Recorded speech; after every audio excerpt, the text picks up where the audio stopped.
Les automobilistes bordelais perdent en moyenne 156 heures par an dans les bouchons, soit l'équivalent de 6 jours et demi et 41 minutes par jour.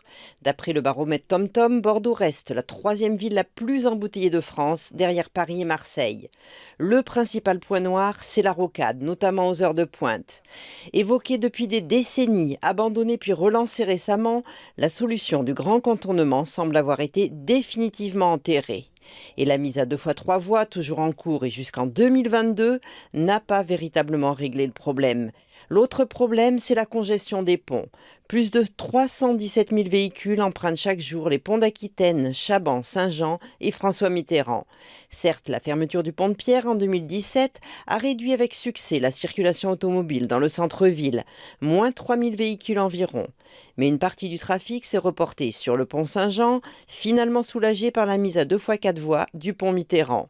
La nécessité d'un nouveau pont a bien été prise en compte avec le projet du pont Simone Veil, sauf que celui-ci ne sera livré qu'en 2023, soit avec 6 ans de retard. La fermeture du pont de Pierre aux automobilistes a contribué au développement d'autres moyens de transport comme le vélo. Il représente aujourd'hui 13% des déplacements à Bordeaux. Et en 10 ans, le nombre de pratiquants a augmenté de 50% et beaucoup d'efforts ont été faits pour accompagner cette évolution.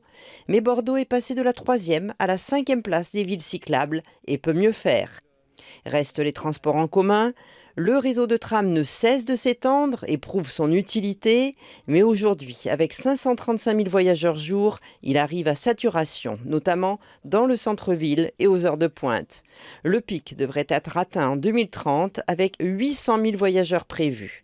Le nombre de rames n'étant pas extensible, il faudra bien trouver comment absorber cet afflux d'utilisateurs, même avec un réseau de bus plus développé.